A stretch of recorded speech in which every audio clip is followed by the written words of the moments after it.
नमस्कार, आदाब। फिर स्टूडियो न्यूज़ में आपका स्वागत है। मैं हूं शाविज़ हुसैन ज़ैदी। आज हम मौजूद हैं बसपा की उम्मीदवार बिजनौर से कुंवारी रुचि वेरा जी के साथ। हम बात करेंगे उनसे। जिस तरह से चुनाव अब आखिरी पड़ाव पर पहुंच चुका है, तो किन मुद्दों को लेकर आप चुनाव में उतरी थी और आज क्या महसूस? देखिए, मेरा तो सबसे पहली चीज़ तो ये है कि विकास का ही मुद्दा है मेरा तो। और 2 साल 2 महीने के लिए विधायक रही थी, अब से 5 साल पहले। और मैंने रिकॉर्ड काम यहाँ विकास के कराए हैं, चाहे सड़कें हों, पुल हों, स्कूल हो, मेडिकल कॉलेज हो, और तमाम चीज़ें रिक्शाएँ देने का काम किया, शमशान घाट बनवाने का काम किया, कब्रिस्तान की चारदीवारी बनवाने का काम किया, पानी की टंकियाँ बनवाने का काम किया, ऐसे बहुत सारे काम किए। और ये बात मेरे विरोधियों को भी माननी पड़ती है कि जितना इतने छोटे से कार्यकाल में काम हुआ, उतना काम कभी कई-कई बार के विधायकों के या सांसदों के और मंत्रियों के कार्यकाल में नहीं हुआ। तो मेरा तो सबसे पहले तो विकास का मुद्दा है। और दूसरा ये है कि किसी भी जनप्रतिनिधि को अपने मतलब अपने क्षेत्र के लोगों के बीच में, उनके सुख-दुःख में, उनकी छोटी-मोटी जो भी समस्याएँ होती हैं, उनके लिए उनके बीच में रहना चाहिए। तो मैंने बखूबी उस चीज़ को निभाने की कोशिश करी है। और भई इन्हीं सब मुद्दों पे चुनाव लड़ रही हूँ। और आगे भी जो बचे हुए काम हैं और अधूरे काम हैं, उनको प्राथमिकता पे उनको पूरा पूरा कराना मेरा काम है।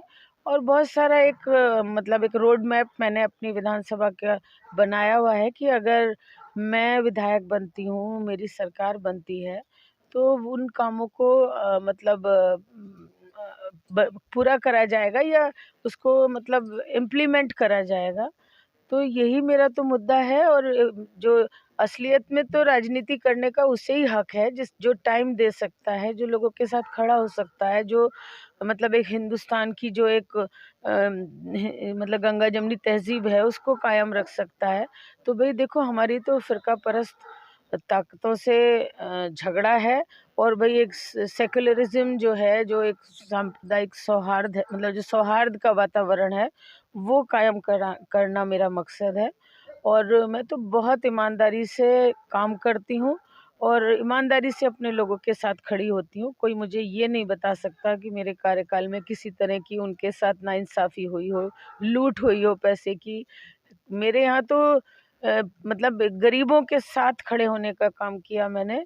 और इस बारे में आप अगर क्षेत्र में जानकारी करेंगे तो ज़्यादा अच्छा होगा, बनिस्बत इसके कि मैं अपने ज़बान से इस बात को कहूँ। मौजूदा सरकार रही है अभी, तो जो भी सरकार, उसका भी दावा है कि उसकी प्रशासनिक व्यवस्था बेहतर रही है, कोई भी दंगाई वंगा कुछ नहीं हुआ। तो अब ऐसे में देखिए, ये तो अपने मुँह में या मिट्ठू बनने वाली बात है।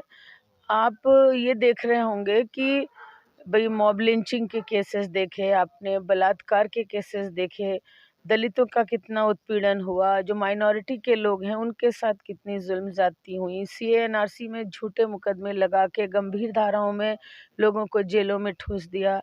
आज ये ऐसी सरकार है कि किसी को अपनी बात कहने का, विरोध प्रदर्शन करने का भी कोई अधिकार नहीं है।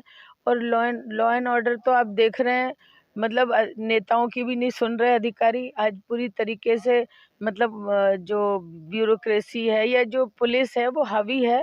और ₹1 का काम ₹100 में हो रहा है, इतना ज़्यादा भ्रष्टाचार बढ़ा है इसमें। और तमाम तरीके की भई कहाँ-कहाँ मर्डर नहीं हो रहे, कहाँ मतलब लूट-पाट नहीं हो रही।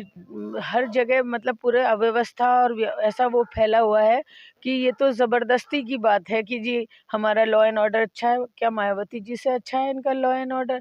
अधिकारी टाइम पे नहीं आते, नेताओं के फ़ोन नहीं उठाते, तो क्या व्यवस्था है इनकी? ये तो अपने आप ही बता रहे हैं कि अच्छी व्यवस्था है।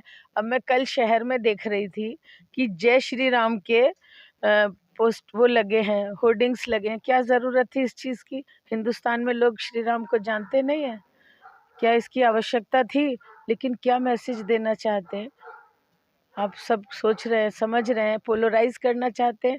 अगर काम किया होता तो ये पोलराइज़ेशन की ज़रूरत पड़ती? अच्छा, लॉकडाउन में बहुत बेहतर व्यवस्था की बात करते हैं, राशन की बात कर रही है सरकार, हमने राशन दिया है इतने सारे लोगों को, इसके बारे में। देखिए, एक मतलब बेहतर ये होता कि ये जो 5 किलो का थैला दे रहे हैं मोटे-मोटे चावलों का गरीबों को, अच्छा होता कि इन्हें पढ़ाई की व्यवस्था करती सरकार, इनके रोज़गार की व्यवस्था करती।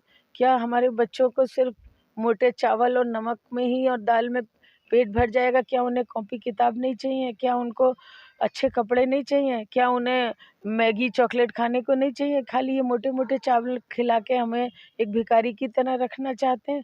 अरे अच्छा हो कि ये रोज़गार की अच्छी व्यवस्था करें। हमारे बच्चों की पढ़ाई की स्कॉलरशिप बंद कर दिया इन लोगों ने। जो स्कॉलरशिप मिलता था समाज कल्याण के विभाग के द्वारा पढ़ाई के लिए वो बंद कर दिया। और आप देख रहे हैं कि एक तो आपने सवाल पूछा ये राशन दे रहे हैं, एक आपने कहा कोविड में लोग ऑक्सीजन के बिना मर गए, बेड नहीं मिले लोगों को, डॉक्टर्स ने नहीं देखा, हॉस्पिटल्स में एडमिशन नहीं मिला, घरों में मर गए। ऐसा माहौल बना दिया कि जैसे किसी को कोविड हो गया तो जैसे कोई मतलब इतना अछूत और वो हो गया, बैरिकेटिंग कर दी। ये जो इन्होंने कहा कि बस सोशल डिस्टेंसिंग, मतलब ये एक ऐसा लफ्ज़ था और उस वक़्त सख्ती करी गई जब एक आध भी केस नहीं थे।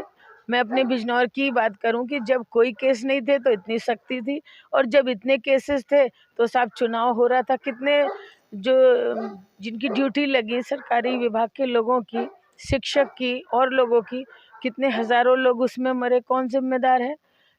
किसानों का वहाँ बॉर्डर पे 750 किसान मरे वहाँ पर, शहीद हुए, कौन ज़िम्मेदार है? ऑक्सीजन के बिना मरे लोग, कौन ज़िम्मेदार है? ऑक्सीजन जैसी बेसिक चीज़ वो सरकार उपलब्ध नहीं करा सकी। भाई ये तो एडवाइजरी न मालूम 2019 के 20 के दिसंबर में 2020 के दिसंबर में एडवाइजरी आ गई थी कि भाई ये कोविड एक ऐसा वायरस आ रहा है, तो सरकार को उसके लिए तैयारी नहीं करनी चाहिए थी? लोगों को बेड नहीं मिले, लोग घरों में मर गए, गाड़ियों में ऑक्सीजन के बिना मर गए। ये आज तक पता ही नहीं कर पाए कौन सी दवाई, कभी तो कह रहे हैं कि ये वाली दवाई रेमडेसिविर काम करेगी, बाद में कह रहे हैं रेमडेसिविर काम नहीं करेगी। कभी कह कुछ हो रहा है, इन कुछ भाई ये तो इनको पुख्ता इंतज़ाम रखने चाहिए थे। और फिर ऊपर से मज़ाक ये है कि ऑक्सीजन के बिना कोई नहीं मरा, पूछ के देखो। और आंकड़े आंकड़े बताते हैं कुछ की कुछ, पता नहीं हो सकता करोड़ों लोग मरे हों, क्योंकि जब रिकॉर्ड ही नहीं है, जो घर में मर गए उनका क्या रिकॉर्ड है? जो अस्पताल तो पहुंच ही नहीं सके लोग, कुछ डर की वजह से नहीं गए, कुछ को मिला नहीं, मतलब ऐसा अजीब सा माहौल बना दिया गया। इस तरह से बैरिकेटिंग क्यों ही कि जैसे वो बहुत कोई अछूत हो गया। बट ठीक है, बीमारी है, वायरस है, तो उसको सरकार को उसके लिए तैयार रहना चाहिए था। ये इलेक्शन खेलते रहे कि जी अब बिहार में इलेक्शन हो रहा है और अब मध्य प्रदेश में हो रहा है, अब यूपी में हो रहा है। भाई ना होते इलेक्शन, लोगों की जान से ज़्यादा तो नहीं थे, 4-6 महीने टल जाते हैं। आप सब देख रहे हैं कि पूरी तरह से फेल्योर है गवर्नमेंट का, ये जो कोविड में इतने लोगों की जानें गई हैं। और आंकड़े अगर सचमुच देखे जाएं तो मैं सोचती हूँ कि करोड़ से भी ऊपर होंगे। अगर आपको वोट ये पूछा जाए कि आप ही को वोट क्यों दी जाए तो आप? मुझे इसलिए वोट दिया जाए कि मैंने आज तक के जितने भी विधायक सांसद बने हैं उनके सबके बड़े बड़े कई कई बार के कार्यकालों से भी ज़्यादा 2 साल 2 महीने में विकास कार्य करे हैं। एक बात। दूसरी बात, नेता उसे मानना चाहिए जिसे बच्चा बच्चा जानता हो। जो बच्चा बिजनौर विधानसभा में बोलना जानता है, वो रुचि वीरा को का नाम लेना जानता है, रुचि वीरा की शक्ल को पहचानता है।